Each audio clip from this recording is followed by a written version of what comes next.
제가 초등학교 시절에는 주로 이 검정 고무신을 신고 다녔습니다. 물론 그 시절에도 운동화도 있고 구두도 있었습니다만 제 친구들은 거의 다 한 명도 빠짐없이 이 고무신을 신고 다녔습니다. 체육 시간에 달리기 할 때 고무신을 신고 뛰면 이게 기록이 잘 나오지 않아서 다들 맨발로 뛰었던 기억이 납니다. 이제 그러다가 중학교에 올라가면 이제 비로소 고무신을 벗고 운동화를 신는데 대부분 또 검은색 운동화를 아주 일률적인 운동화를 신었습니다. 그리고 이제 거기에다 이제 검은색 교복을 입고 다녔습니다. 그래서 중학생들의 외모에는 아무런 구분이 외모가 구분이 되질 않았습니다. 그러다가 이제 고등학교에 올라가면서 큰 변화가 생기는데요. 제가 고등학교 2학년 때부터 두발 자유화 또 교복 자유화가 시행되었습니다. 그래서 교복 대신에 소위 사복을 입기 시작했고 이제 운동화도 이 검은색 운동화가 아니라 그냥 일반적인 운동화를 신게 됐습니다. 그런데 이제 마침 그때 이 나이키라는 운동화가 이제 처음으로 한국에 들어오기 시작했습니다.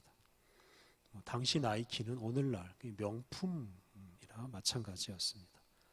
전교생 중에 나이키를 신는 친구는 10명도 되지 않았던 것 같습니다. 그래서 당시에 나이키를 신는 학생은 정말 아주 부러움의 대상이었습니다. 나이키를 신고 있으면 아주 사람이 달라 보였습니다. 요즘에는 신발 종류도 참 많아졌고 나이키는 그냥 평범한 사람들의 신발이 된 것 같습니다. 나이키보다 훨씬 비싼 이런 명품 신발들, 수백만 원짜리 운동화들도 많이 있기 때문입니다. 예나 지금이나 이 명품으로 자기를 멋있게 보이려고 하는 사람들이 참 많습니다. 얼마 전에 대통령께서 해외에 나가셨을 때 함께 갔던 대통령 부인께서 명품 가게에 들른 것 때문에 한번 소동이 일어났었습니다. 요즘 사람들의 이 명품에 대한 집착이 얼마나 강한지를 잘 보여주는 사건이었습니다. 그런데 만약 이렇게 명품으로 치장한 사람만 좋은 대접, 사람 대접을 받고 명품이 하나도 없는 사람은 사람 대접을 받지 못한다면 그런 세상은 참 나쁜 세상이라고 말해야 할 것입니다.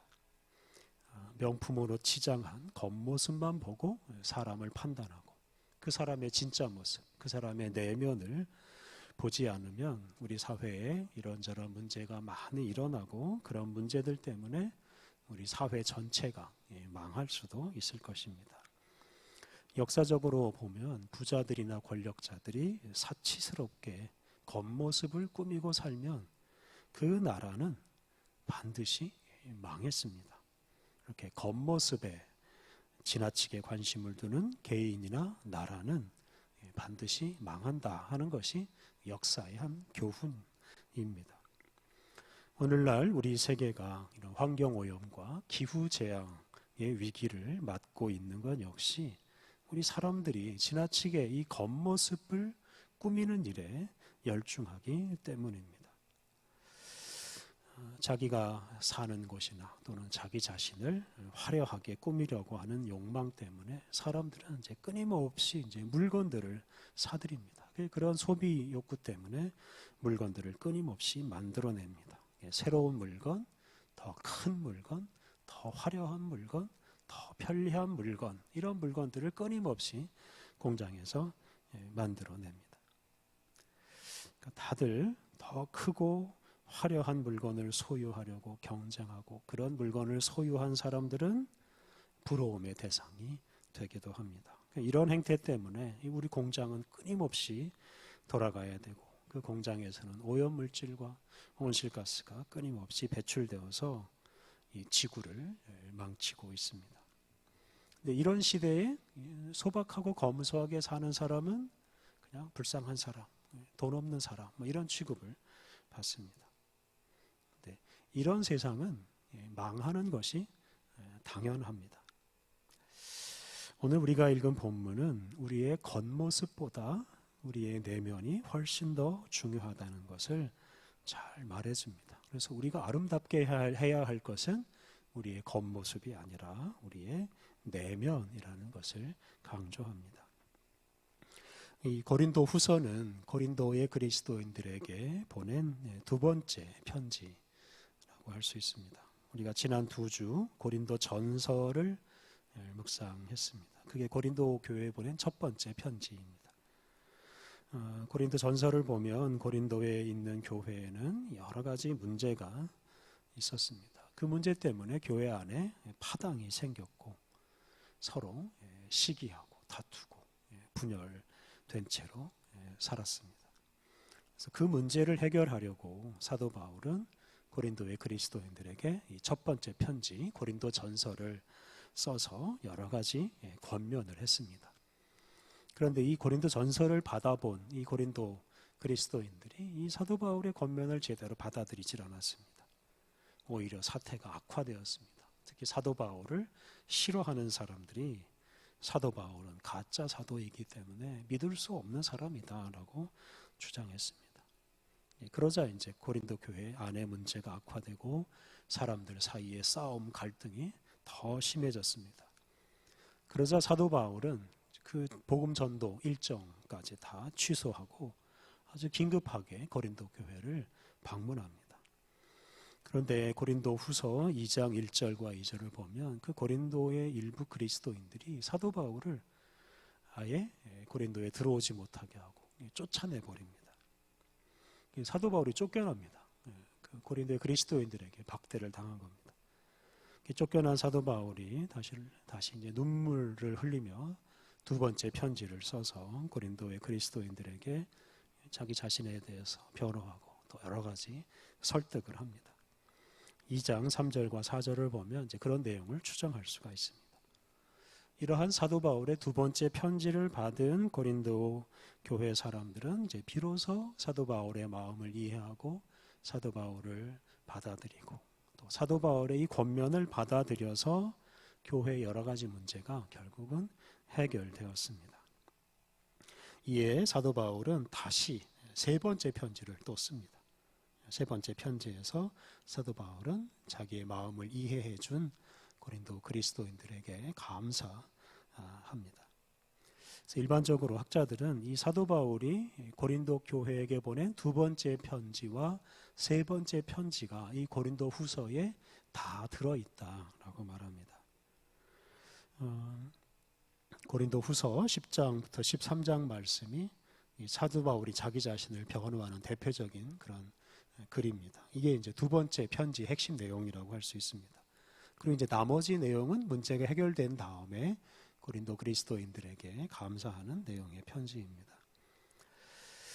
앞서 말씀드린 대로 당시 고린도의 일부 그리스도인들은 사도 바울을 아주 심하게 비난했습니다. 사도 바울이 예수님의 정식 제자가 아니다, 사도가 아니다 라고 주장하고 사도 바울은 그 정식 사도가 아니기 때문에 사람들로부터 제대로 대접도 못 받고 후원도 받지 못하고 고생한다라고도 말했습니다. 특히 사도 바울의 그 육체적인 약점을 공격하는 사람들도 있었습니다. 당시 사도 바울은 질병 때문에 고생을 하고 있었는데요. 어떤 질병인지는 알지 못하지만 사도 바울은 자기 육체에 가시가 있다라고 말하고 그걸 없애달라고 하나님께 여러 차례 기도했습니다. 고린도 후서 12장 7절에 그런 내용이 나옵니다. 사도 바울은 또한 말이 어눌했다고 합니다. 말을 제대로 못하고 이게 더듬었다는 거죠. 설교가 시원치 못했다 이런 그런 전설이 또 내려옵니다. 그런데 고린도의 그리스도인들이 바로 이런 사도 바울의 이런 육체적인 약점을 공격하면서 사도 바울은 가짜 사도다라고 비난했습니다.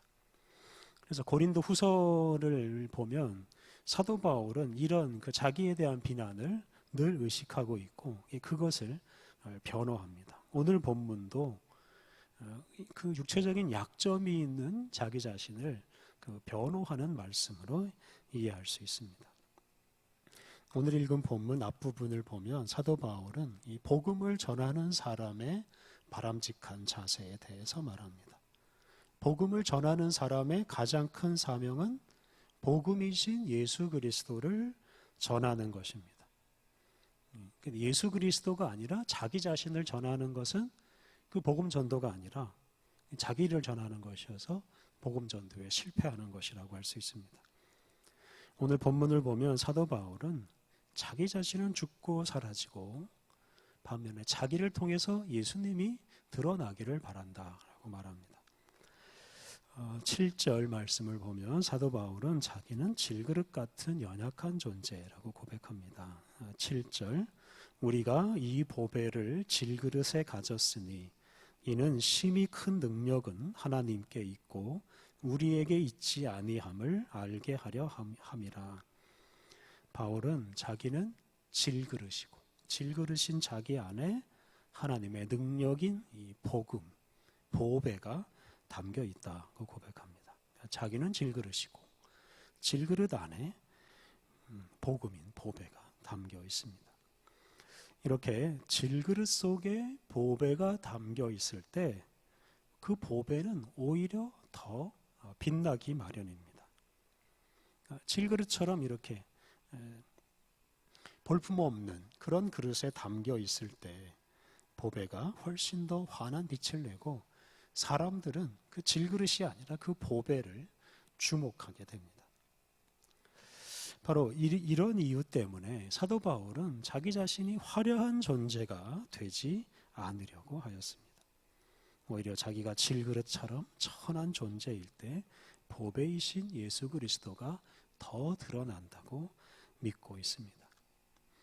어떤 사람은 복음을 힘차게 전하려면 다른 사람보다 좀 잘 살고 다른 사람보다 좀 지위가 높아야 한다고 말합니다. 좀 떵떵거리고 살아야 좀 당당하게 복음을 전할 수 있다. 이렇게 말하는 사람이 있습니다. 그런데 그런 식으로 복음을 전하다 보면 복음이 전해지는 게 아니라 복음을 전하는 그 사람이 전해질 위험이 아주 큽니다. 복음을 전하는 사람처럼 부자가 되고 지위 높은 사람이 되기 위해서 예수님을 믿는 사람이 생길 수 있다는 말입니다. 우리나라에 복음이 처음 들어올 때도 그런 일이 많았습니다. 당시 많은 사람들은 이 서양 나라처럼 아주 부강한 나라가 되기 위해서 서양 사람들처럼 잘 살기 위해서 예수님을 믿어야 된다라고 생각하는 사람들이 있었습니다. 그런데 그런 태도를 가진 사람은 진정으로 예수님을 복음을 받아들이는 것이 아닙니다. 이제 그러한 일을 막기 위해서는 이 복음을 전하는 사람은 최대한 자기를 낮추고 자기를 꾸미지 않고 오직 예수 그리스도가 드러나도록 애써야 합니다. 사도 바울은 복음을 전하면서 참 고생을 많이 했습니다. 이 사도행전을 읽어보면 아주 쉽게 알 수 있습니다. 근데 사도 바울을 싫어하는 사람들은 사도 바울이 가짜이기 때문에 그런 고생을 하는 거다라고들 비난했습니다. 그런데 사도 바울의 생각은 달랐습니다. 앞서 말한 대로 사도 바울은 자기가 초라해지고 낮아지고 고생하는 것에 대해서 개의치 않았습니다. 왜냐하면 그럴수록 보배이신 예수 그리스도가 드러나기 때문입니다. 그런 사도 바울의 심정이 이 8절과 9절에 잘 나타나 있습니다. 8절과 9절 우리가 사방으로 우겨쌈을 당하여도 쌓이지 아니하며 답답한 일을 당하여도 낙심하지 아니하며 박해를 받아도 버린 바 되지 아니하며 거꾸러뜨림을 당하여도 망하지 아니하고. 사도 바울은 우겨쌈, 답답한 일, 박해, 거꾸러뜨림을 당해도 실망하지 않습니다. 포기하지도 않습니다. 이런 일들은 질그릇에 가해지는 것이지 그 질그릇 안에 있는 보배를 손상시키는 것은 아니기 때문입니다. 게다가 질그릇인 자신이 그렇게 공격을 당하고 박해를 당하면 오히려 그 안에 있는 보배가 환하게 드러날 것을 믿었습니다. 이렇게 사도 바울은 자기가 다른 그리스도인들로부터 제대로 후원받지도 못하고 또 믿지 않는 사람들로부터는 박해를 받았는데, 그래서 고생을 참 많이 했는데 그것 때문에 하나님을 원망하거나 좌절하지 않았습니다. 사도 바울은 오히려 더 큰 고난을 받고 심지어 죽음을 맞이할 준비까지 되어 있었습니다. 사도 바울의 더 간절한 소망은 10절과 11절에 나옵니다. 10절, 우리가 항상 예수의 죽음을 몸에 짊어짐은 예수의 생명이 또한 우리 몸에 나타나게 하려 함이라. 예수의 죽음을 몸에 짊어진다 하는 것은 십자가에서 죽으신 예수님처럼 죽는 것을 말합니다. 예수님처럼 죽는 것이 바로 예수의 죽음을 몸에 짊어지는 것입니다. 그런데 그럴 때에 우리가 그냥 죽는 게 아니라 예수의 생명이 우리 몸에 나타난다라고 말합니다. 그러니까 우리가 죽어야, 우리 자신을 부정하고 우리 자신을 없앨 때 비로소 예수님이 드러난다 하는 말씀입니다. 질그릇에 담긴 보배가 완전히 드러나려면 여러분 어떻게 해야 됩니까? 질그릇이 깨져야 됩니다. 그런 의미에서 사도 바울은 고난당하고 박해받는 것, 그걸 넘어서서 죽음에 이르는 것도 두려워하지 않습니다. 그게 복음을 온전히 드러내는 길이기 때문입니다. 11절, 우리 살아있는 자가 항상 예수를 위하여 죽음에 넘겨짐은 예수의 생명이 또한 우리 죽을 육체에 나타나게 하려 함이라. 바울은 자기가 비록 살아있긴 하지만 예수님을 위해서 자신을 죽음에 내어 맡긴다라고 고백합니다. 그러니까 죽을 각오를 하고 복음을 전하고 죽을 각오를 하고 산다는 말씀입니다. 그는 자기가 죽을수록 예수님의 생명이 나타나고 드러날 것임을 확신하고 있습니다. 이렇게 전도자가 고난받고 죽을수록 예수님이 나타나고 예수의 생명이 나타나고 복음이 더 환하게 드러납니다. 반대로 이 전도자가 화려하고 편안하게 살면 그것은 질그릇이 더 커지고 질그릇이 더 돋보이는 것과 마찬가지이기 때문에 보배이신 예수님은 더 감추이고 맙니다.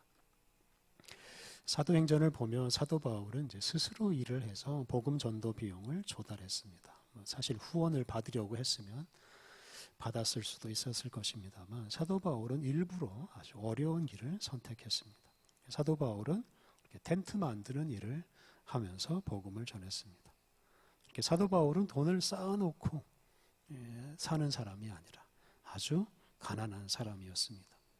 뿐만 아니라 사도 바울은 많은 박해와 반대를 당하며 살았습니다. 유대인들이나 이방인들에게 맞아서 정말 죽을 뻔한 일들이 여러 차례 있었습니다. 이렇게 겉으로 보기에 사도 바울의 생애는 참 가난하고 초라하고 불쌍하기 그지없었습니다. 그의 생애는 결코 화려하지 않았습니다. 사도 바울은 죽을 때까지 고생했습니다. 죽는 순간에도 참 고통스럽게 죽었습니다. 그런데 그렇게 초라하고 불쌍하게 산 사도 바울을 통해서 예수 그리스도의 복음이 이 지중해 주변 그 넓은 세계로 여러 민족에게로 전파되었습니다. 그래서 사도 바울은 역사적으로 가장 위대한 복음 전도자로 여겨집니다. 오늘 본문을 통해 우리는 어떤 자세로 이 세상을 살아가야 하는지를 배울 수 있습니다. 우리 자신을 돋보이게 하는 삶은 복음 전파를 방해합니다. 우리가 잘 살면 살수록, 우리가 화려하면 화려하게 살수록 예수 그리스도의 복음의 빛이 오히려 가리워질 수 있습니다. 특히 우리는 요즘 이 기후위기 시대를 살고 있습니다. 이런 시대에 부유하고 화려하게 사는 것은 이 기후위기를 더 부추기는 행동이고 우리 인류의 미래를 어둡게 하는 행동입니다. 반면에 초라하고 불쌍하게 살면 오히려 이 기후위기 문제가 해결되고 우리 인류의 이 미래를 밝게 할 수가 있습니다. 다시 말하면 오늘 본문에 나오는 이 사도 바울의 복음 전도 방식 또는 삶의 방식이 복음을 전하는 가장 좋은 길이고 이 세상에 희망을 주는 길입니다. 오늘 본문에서 사도 바울은 예수의 생명이 자기 육체에 나타나기를 간절히 기도하였습니다. 이를 위해서 사도 바울은 자기를 낮추고 기꺼이 고난을 받아들이고 심지어 죽음을 준비하였습니다. 자기를 한없이 낮추고 한없이 자기를 부인하였습니다. 그런 사도 바울을 통해서 예수님의 생명이 환하게 드러나서 많은 사람들에게 영생의 소망이 전해졌습니다. 우리 자신을 감추고 부인하고 고난과 죽음에 내어줄 때 예수 그리스도가 드러나고 하나님의 영광이 드러납니다. 그를 통해 이 세상에 이 생명의 역사가 일어나게 될 것입니다. 기후위기 시대를 살아가는 우리들이 이런 사도 바울의 이런 복음 전도 방식이 얼마나 귀중한지를 다시 한번 마음에 깊이 새기고, 사도 바울처럼 또한 예수님처럼 화려한 생활, 높은 것을 추구하는 그런 어리석음을 다 버리고 오히려 고난과 죽음의 길을 감으로써 우리가 생명을 살리는 복된 인생을 살아가야 하겠습니다. 우리 함께 기도하겠습니다. 하나님, 우리 자신을 꾸미고 살찌우고 높이지 않게 하옵소서. 우리가 복음 전파를 방해하고 이 세상에 재앙을 가져오는 어리석은 삶의 방식을 청산하게 하옵소서. 하나님, 사람들이 부유하고 화려하게 살기 위해 경쟁하느라 이 세상은 지옥처럼 뜨거워지고 많은 이들이 죽음과 절망에 빠지고 있습니다. 이런 시대를 살아가는 우리들이 가난하고 소박한 삶의 능력을 드러내며 살게 하옵소서. 고난과 죽음의 길을 가신 예수님을 본받음으로 예수 그리스도의 복음을 드러내게 하옵소서. 하나님, 우리들이 우리 자신을 부인하고 고난과 죽음의 길을 감으로 예수 그리스도의 생명을 드러내게 하옵소서. 그러한 삶으로 이 세상에 희망을 주고 죽어가는 생명이 되살아나는 생명이 충만한 세상을 만들어가게 하옵소서. 예수님의 이름으로 기도드립니다. 아멘.